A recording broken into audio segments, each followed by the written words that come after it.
How's it going, Woodspoon Supercoach here. I've decided for the last few rounds of the season, I'm just going to do the one video a week. The deep dives just aren't really that helpful this year. Even the TLT videos, like if there are major changes in TLT, it doesn't really affect us that much because people are so limited with trades. You don't really have that flexibility to take advantage of changes that other people might miss, and you get what I'm saying. Anyway, Makapsu last week, he hit a $10 bet. He picked the Roosters head to head at $2, so another $10 added to the prize pool. And let's jump over to Supercoach and see who's leading. As for my score, I got a not great score, 1342, but I'm actually really happy with that because I had 6 players score under 40 and 3 of those score under 25. So I had a lot of stinkers, but I got the captaincy on Drinkwater, which was nice. I had Wishart, who went alright. And honestly, it could have been much worse. And to be honest, I don't really care anymore. Top 1,000 is gone. It's not happening. So we'll just see how we finish for the end of the year. I'm using my last trade, so it's completely out of my hands now. And honestly, it's kind of relieving knowing that I can't make any bad decisions for the rest of the year. So obviously, McInnes has done an ACL, so he is gone. And I've brought in Harry Grant, who ended up just being the correct option. Of course he does. He does this every year. I don't know why I continue to think he's going to not pick it up at the end of the year. Lesson learned. Just fucking get him in after Origin every single year. So that means I've pushed Watson down to reserve second row forward. He did break his nose on the weekend, but according to NRL physio, he should be fine. One week out max. So not the end of the world there. And I officially have 0 trades, but if we look at my team, I actually have a decent amount of depth. I've got Fanua Blake benched on the bye. I've got Savala without a reserve, Karapani without a reserve. So realistically, I can still afford 3 more injuries and still be okay, provided that it's an injury in the center, second row forward, or front row forward. Now that I've said that, one of my halves or one of my hookers is going to get injured, but it is what it is. Anyway, who is winning? Total points, Jacob, Knick-Knack Paddywhack, is winning by about 90 points, or 90 points exactly, with an overall rank of 34. So I said it in a previous video, but let's move me. I said it in a previous video, but if you can see your team on screen here, you're very much in the running to take out the prize pool of $438. It's not as much as I thought we would have got to, but it's still nothing to sniff at. It's a good bit of money. Next year we'll probably get it up to 1,000, I imagine, if the channel growth keeps going in this trajectory. So that should be fun. So Jacob, if you're watching this, keep it up, bro. You're a bee's dick away from just about half a grand. So keep it up. Let's go over to the teams list. I'm going to quickly blitz through this for reasons mentioned earlier.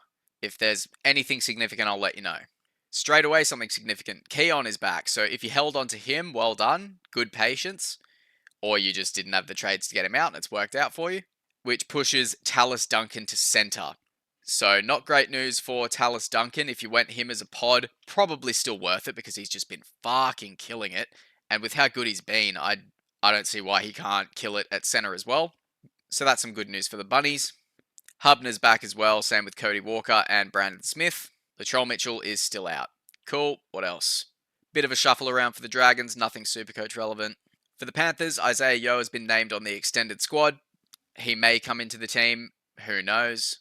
I can't imagine too many people are holding on to him. 0 changes for the Raiders. Pappenhausen named in the extended squad for Storm, but Munster has been listed at fullback for the time being. So there's a bunch of people holding on to Pappy. I think he's still at about 20%. So fingers crossed for you guys, he manages to come back in and you can actually score him. But if he doesn't come back, then at least it's exciting for Cameron Munster owners with him filling in at fullback. For the Bulldogs, no changes.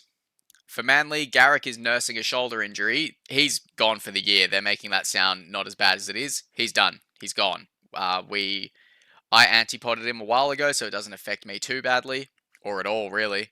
So once we get through all these teams, we'll have a look at some centres, because I imagine a lot of you are looking for one, if you've got the trades. Talau comes into the side, Shop to the bench, Jakey's still out, blah, blah, whatever. A few changes going on at the Dolphins. The only relevance I see here is Hamiso going back to fullback and Trey Fuller to slide to the bench. But realistically, that being Supercoach relevant is also a bit of a stretch, so we'll move on. We've got a fucking paragraph here for the Titans. Bo Fermor's back to the back row, so that's good for any owners of him. Fafita's out for the year after undergoing a surgery. He's basically been out for the year all year anyway, so no changes there. For the Warriors, Kurt Capewell's back. A few changes for the Warriors, none of which Supercoach relevant. Maybe some people jumped on Halasima, who goes back to the bench, so that's shit for you if you picked him up, but realistically, that was not a good trade-in. For the Eels, Isaiah Iongi has been named back at fullback. Joash Papali'i at 5'8". Nothing else too important there. Actually, a little bit of relevance here for the Roosters. We got one Tupou coming in for another Tupou. If you did jump on Dan Tupou, that was a really good pickup. He went on a bit of a run and got some good scores. You'll have to sit him this week, but that's not the end of the world. Siwa Wong recovers from concussion, so Nafahu White moves to prop and Spencer Leniu goes to the bench. Blake Steep makes way. I'm jealous of anyone holding on to Nafahu. I'm jealous of anyone holding on to Nafahu. He's been great. Generally, you like to see forwards get moved to prop. They get through a little bit more work. But I gotta be honest, I haven't been watching the Roosters too closely, or much footy too closely. It's a little bit boring at the moment, especially with my team doing shit, both the team that I support and my Supercoach team, so I'm completely dejected, but that might be relevant for some people. Nothing relevant going on for the Knights and the Broncos. No changes for the Tigers, and no changes for the Cowboys. So a super enlightening TLT this week. Let's go have a look at some centre wing replacements. Isn't it wild that 5 of the top 7 centre wings are out injured for the rest of the year? Like, fuck me. Obviously, if you don't have Lomax or Kiraz, they're both options. I like Lomax more than Kiraz. He's been very underwhelming. He's got a 3-round average of under 50. Very unlike him, but he has had some stints at fullback, which doesn't seem to help. Who else have we got? Fuck. Taylor May, honestly, as a little pot option, it'd be a bit fun. Tigers are fun to watch. Taylor May's fun to watch. He's averaging just under 70. Honestly, I feel like that could be the best option. Garrick's made it all the way down to 484k, so if cash is an issue, then Taylor May is an absolute no-brainer. And if cash isn't an issue, there isn't really any premium guns that are fit. You could maybe go a Tui Pilotu, but I just really don't like the Dragons. He's got a break-even of 140, which is gross, but it doesn't really matter at this point of the year. Maybe a Beau Fermor would be a nice safe option. He has just moved back to his preferred position of second row forward, so we could see a little bit of an uptick from him. You could potentially go a Casey McLean, I don't mind that. Someone that is apparently eyeing a return is Savelio Tamale. So he hasn't been named this week. He could be back next week. If he was back this week, I feel like he would be the standout option. If you have some depth and you are able to hold off doing this trade for the week, I feel like a lot of people aren't going to have the patience to wait a week, and you could pick up Tamale next week and have a really gun player as a point of difference. So I like that too. I'm actually surprised that there is this many decent-ish options with the amount of injuries and shit we've got. Speaking of injuries, let's go through last week's. Once again, shout out to NRL Physio. Whenever I go through the injuries, I just go to his latest upload and read the description. It's nice and clear and concise. Love the work those two do over there. HIAs, we got Pappenhausen, Jack DeBellin, Hamish Stewart, Hame Sele, and Bailey Bentley Hape. Pappenhausen, the only real relevant one there, and we've already covered him. Connor Watson with a broken nose for the Roosters, we've also covered him. We've already covered him. He's been named, he'll be fine. In the Sharks and Titans game, we've got Jojo Fafita with an ankle pre-game, David Fafita with surgery, which we've already covered. Braden Hamlin ULA with another infection. What is with the infections this year?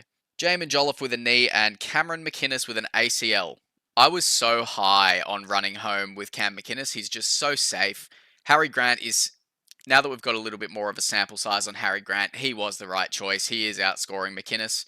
But before we had that information, McInnes was a nice safe play, and I was happy enough to go with that until he snapped a ligament. For the Broncos and Dolphins, Max Feagai with a shoulder pre-game, Oren Keeley, unknown, and Jakashevsky AC joint. Nothing relevant there.